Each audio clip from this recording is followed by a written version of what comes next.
In my heart and mind, I always return to Atlantic Island Park.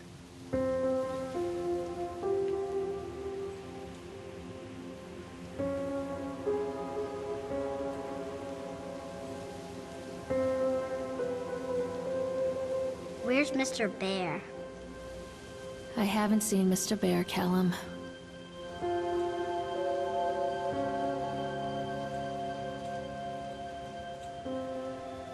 Stay in the car. We'll go and ask information.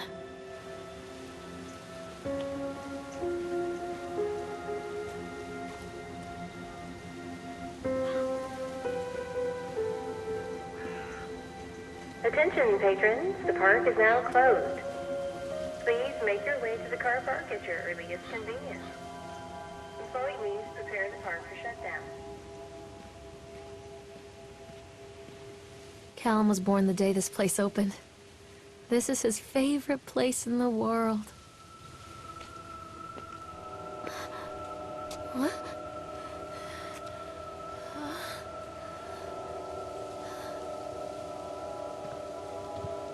Hey, Lorraine.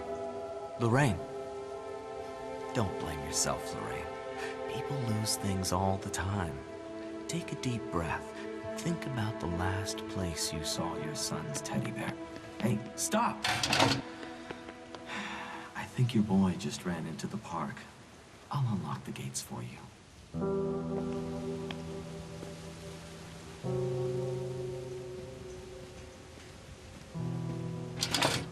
Wait up there for Mommy, Callum. Over here!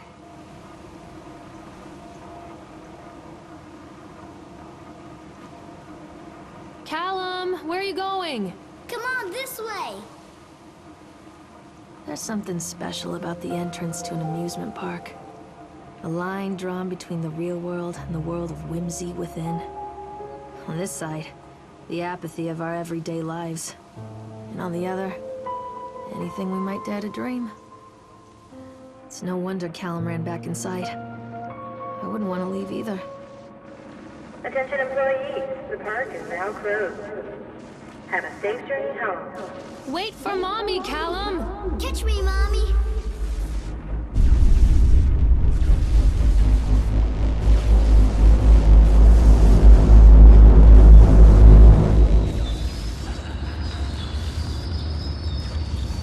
Callum, where are you going?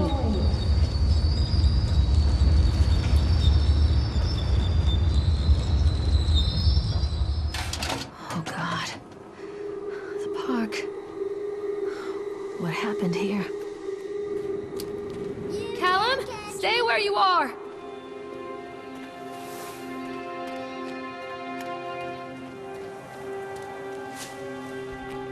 Come back, Callum!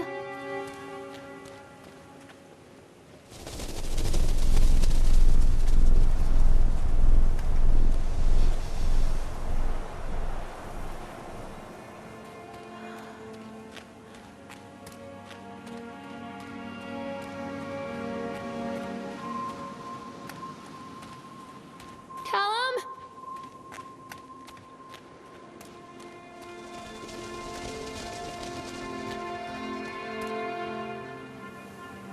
I think this belongs to Callum.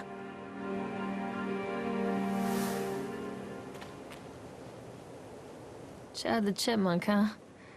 Just a drunk guy in a suit.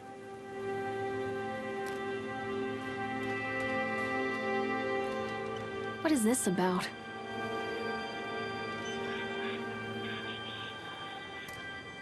Stop, Callum! Come on, Mommy!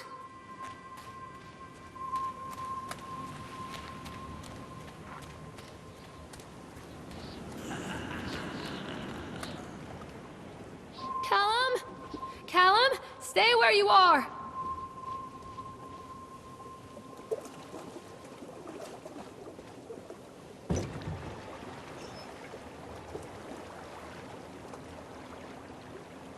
Come on, Mommy! Callum? Where'd you go?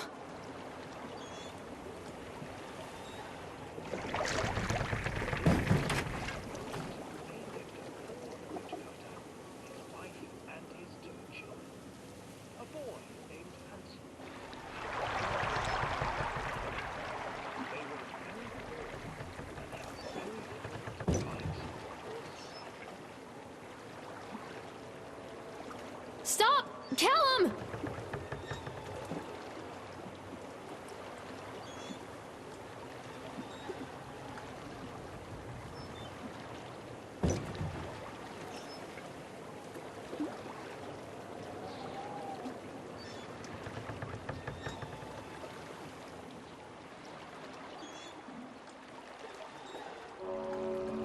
Near a great forest, there lived a poor woodcutter, his wife and his 2 children.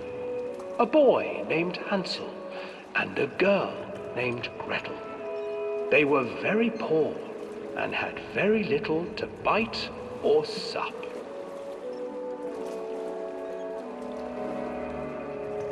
"What will become of us?"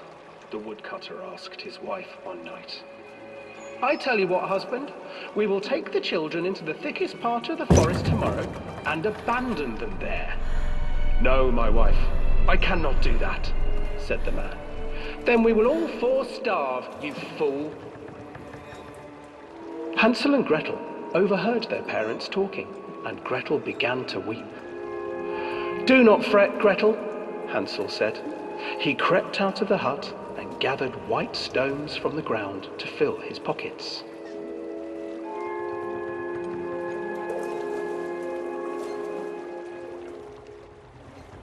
The next morning, the woodcutter leads the children into the forest.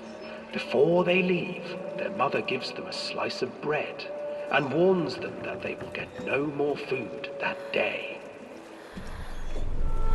Clever Hansel leaves a trail of white stones behind them as they pass into the woods.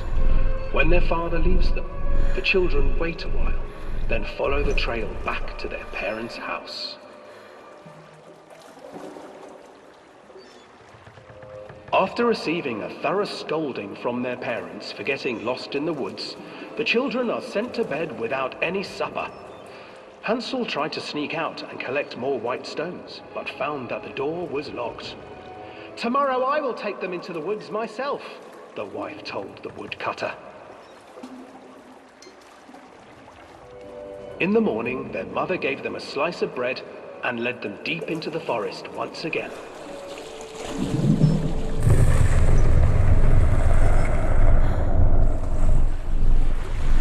Hansel broke his bread into pieces and left a trail of breadcrumbs to lead them safely home. But hungry-eyed birds snatched up the breadcrumbs and his trail was destroyed. Abandoned by their parents and unable to find the trail home, the children wandered in the forest for 3 days.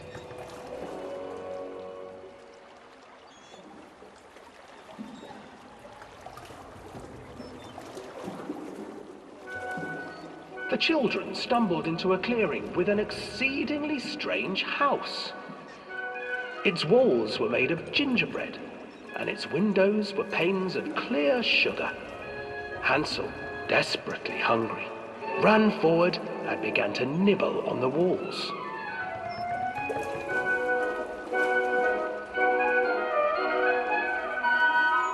"Nibble, nibble, little mouse. Who is nibbling at my house?" An old woman emerged from the house, sniffing the air and peering around with cloudy eyes. "Oh, you dear children, who brought you here? Just come in and stay with me. No harm will come to you." But Hansel and Gretel stayed back, for the old woman reminded them of their cruel mother. "Come, children, don't be afraid. I have something for you." The old woman offered them 2 enormous lollipops. The children took them and began to eat. "You see, nothing to fear here. Come inside," the old woman urged, and the children, still licking their sweets, followed.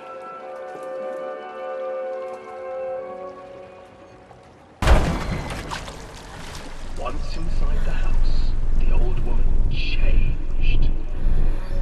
She stuffed Hansel into a cage and put Gretel to work, sweeping and cleaning her hut. Your brother will make a good mouthful, the old witch told Gretel. Once he is fattened up, I shall feast upon him.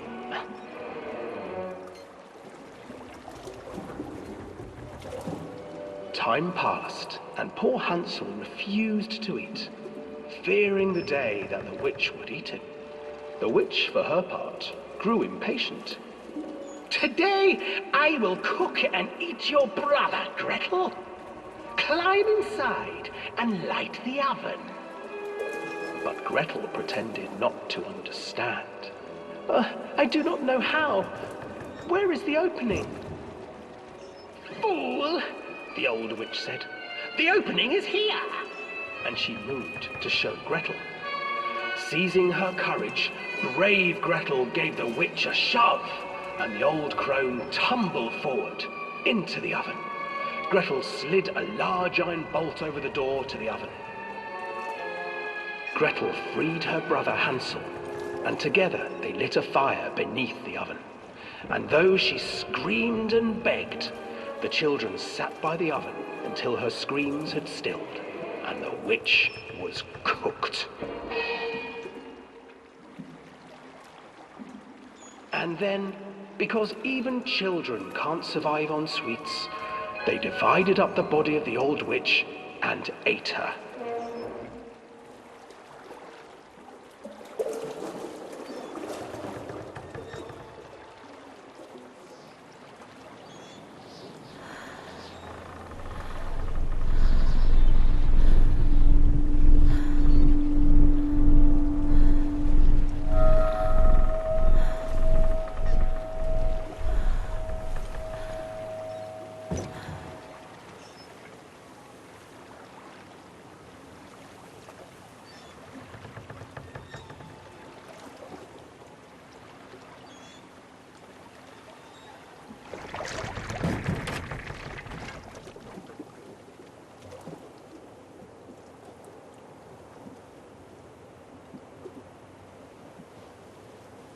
Please, Callum, tell me where you are! Hansel and Gretel. I used to read it to Callum when the electricity was shut off. Those poor children. The whole world against them. The forest, the birds, the old witch, even their own parents. I used to imagine that Callum and I were the kids in that story. Not mother and son, but brother and sister, hand in hand against the unkind world. We were always hungry, looking for our own house made of candy, looking for the sweetness that could take the pain away. Hunger leads people to desperate, terrible places where the tree branches reach like claws.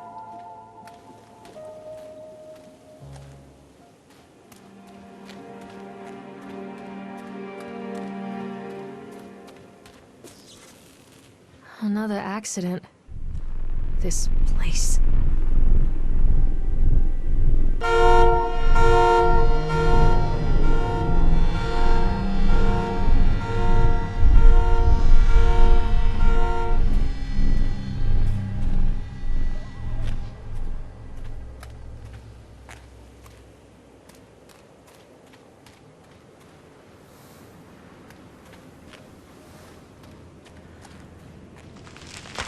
Mommy is coming, Callum.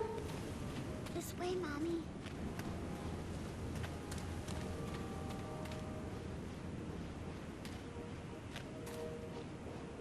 Stay where you are. Over here.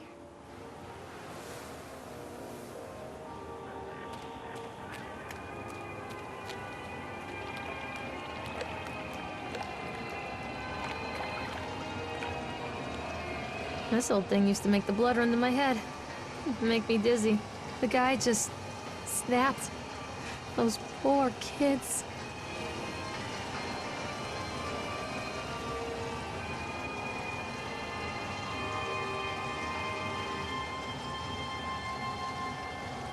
Oh, I remember this.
Treachery hides in thoughts. Treachery that lashes like a whip and scars our insides. The first time I saw Callum, my thoughts betrayed me. I looked down at this wrinkled, red, bawling thing and I thought, is that it? We build our world from expectations, and the world that I had built for Callum was no different. He was so real, so there, and so far from my expectations. They shattered, and as they fell in pieces, that one treacherous thought became a new foundation. All of the love that we shared, all of the warmth and goodness that followed, built on a single, traitorous thought. Callum!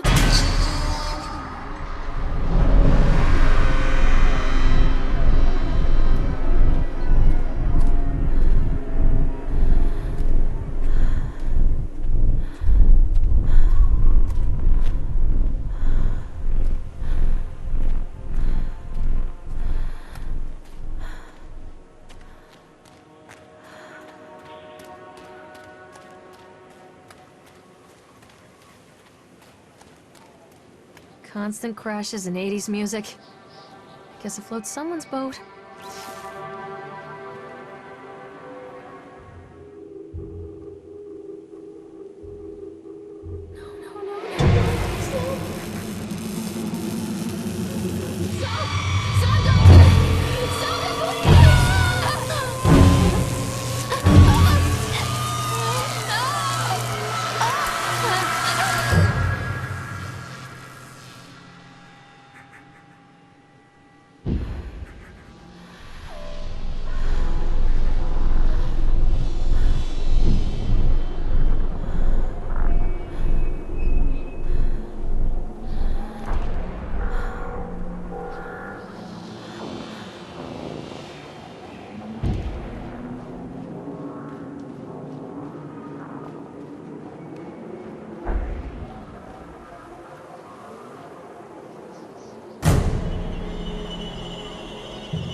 It's a matter of public record that I am a failure as a mother. Once, when Callum was very small, I left him asleep in the car while I ran an errand. Don't even remember what it was. When I came back, the sheriff was standing next to the car, watching my boy through the window. I didn't like what I saw in his eyes. Judgment. He wrote me the ticket without saying a word, just the scratch of his pen on the notepad. When he gave it to me, our eyes met. I know what you're going through. My daughter, Helen, she just gets some help. Help was a bolt of lightning. Help was 1,000 volts surging through my veins. Help is agony. I'd rather die. I wanted to scream. I'd rather you pulled your gun and shot me. But instead my mouth said, yes, Sheriff.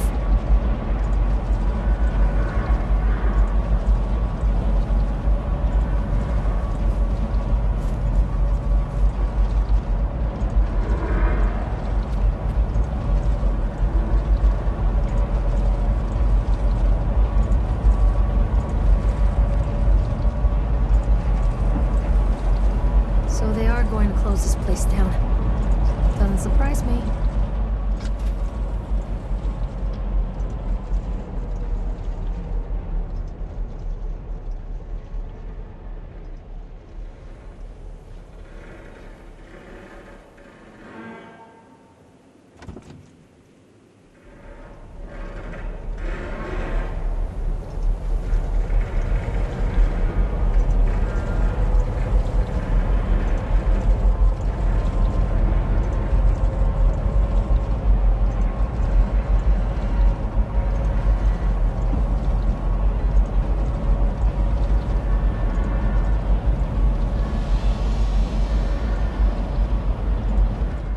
People come into your life for a reason.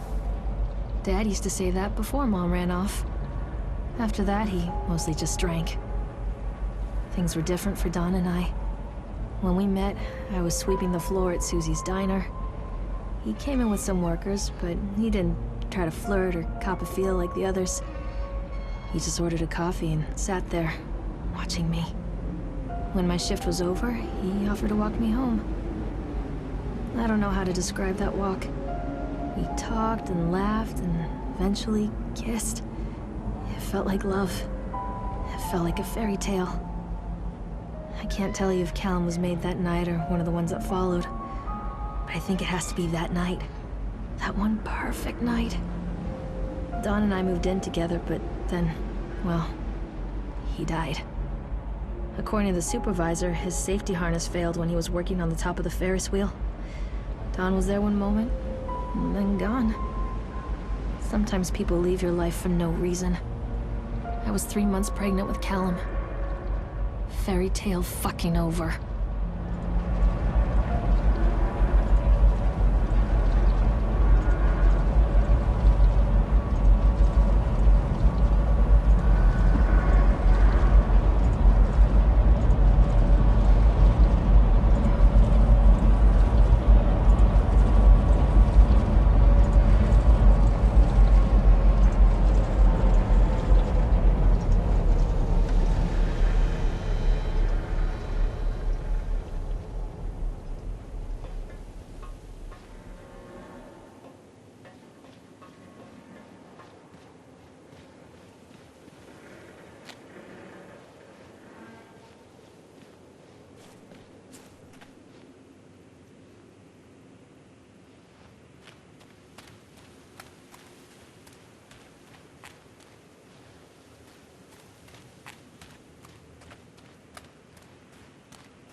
A lot of people idolize their children. You hear them talking about their kids and just the way they talk, their fucking voices make me want to vomit. My angel likes to read, and little Johnny is so good on the piano. Fuck those people! You give up 9 months of your life carrying them, you traumatize yourself giving birth to them, and then you spend the rest of your life as their slave. Wiping asses, mopping up piss, feeding them. Little life-sucking monsters who take and take and take until... we all go insane. Any parent who pretends otherwise is just dishonest. That's called choice supportive bias. I am honest. Callum really grinds my gears, and he owes me everything. Everything. It served the little fuck right if I just abandoned him.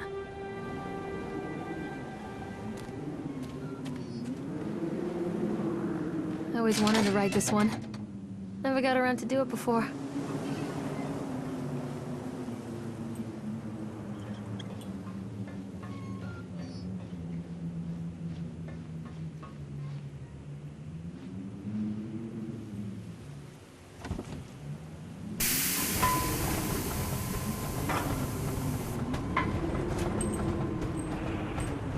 What do you want? We need to talk about Callum. What do you mean? What have you done to him? That's insulting. You and your boy are everything that this place doesn't want. The antithesis of what we stand for. Where is Callum? The poor child. He tried so hard to do what he was taught. He even left you a trail of breadcrumbs. But the park is just so hungry. Tell me where my son is. The witch has him now. Has both of you. No happy ending here, I'm afraid. Just leave me alone. Fool. You always were.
The witch awaits.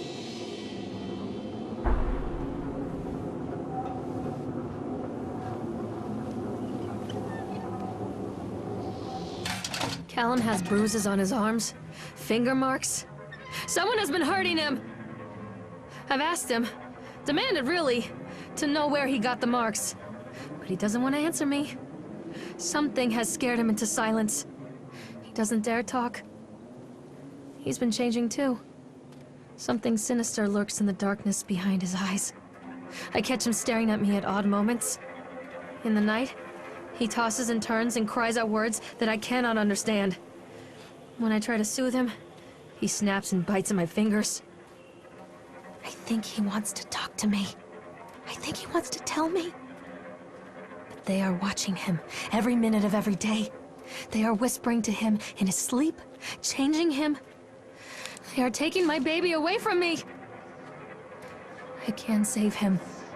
And there will be pain. But I love him, and in the end, he will understand why. The whole town was shocked by that one. Never found out who did it.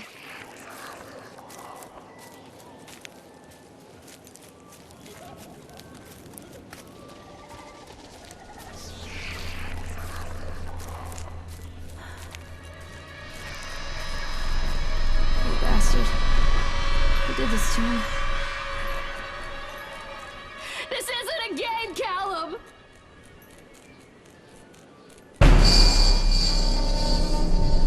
Don't let him take me!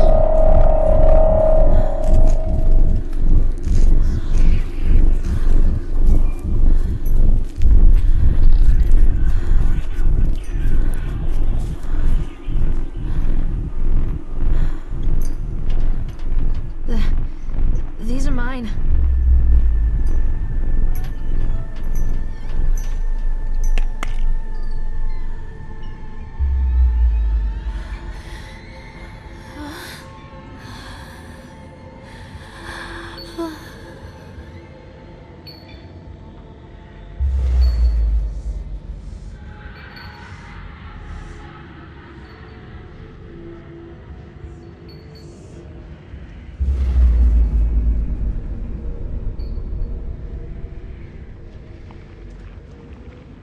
Don't touch me! Forgive me, Callum.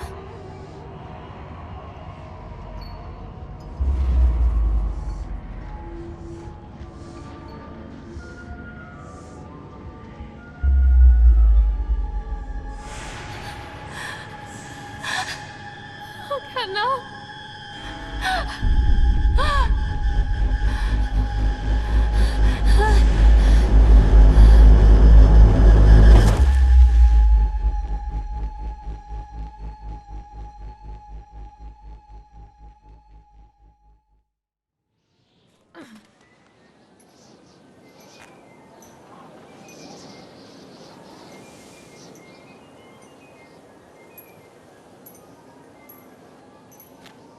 park is a collage of contradictions all of its own. Millions of people die every year in car crashes, and the park has little cars designed specifically to simulate that action. Hear the children scream with joy. In the sideshow alley, you can walk away with 15 cents worth of mass-produced Chinese teddy bears, while a grinning carny pockets your hard-earned $5. And what secrets lie beneath the sullen waters of the lake? The tears of jilted lovers, the soiled condoms of illicit affairs, the clotted blood of the lonely suicide. And the face of the witch looms over it all. I've always despised her toothy grin and warty nose. I hate that sparkle in her weathered, watchful eyes. I think Callum is waiting for me. Inside.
After they let me out, they gave me Callum back and sent me home with a handful of breadcrumbs. Home, bittersweet home. I barely recognized it. Where there had been color and light, there were shadows and regrets. Where there had been warmth, there was a bone-deep coldness that never went away. I tried my hardest to keep the ghosts at bay. Don, watching from the dusty corners while I tried to teach his son to read. My father, coldly assessing me and finding me lacking. I devoted myself to Callum and did the things that they told me. It will get better, they said. Every day will be a little better than the last. I'm in the woods now, lost and afraid. Things never got any better.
Stories are told again and again, and from their shape we build our understanding of the world.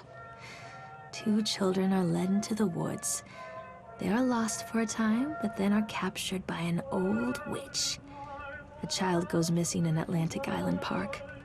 He wanders lost for a time before finding his way into the mouth of an old witch. In the oldest version of this story, the mother and the witch were the same person. I never wanted to be the witch. But I am, aren't I?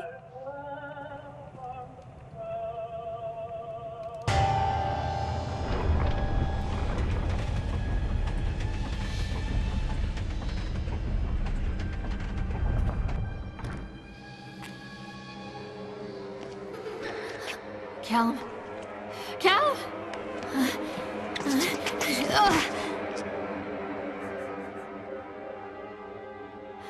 Callum. Callum. Callum!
Hey, Lorraine.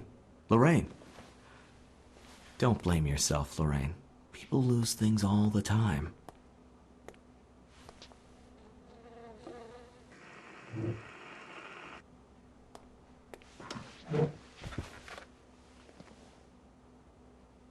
Take a deep breath and think about the last place you saw your son.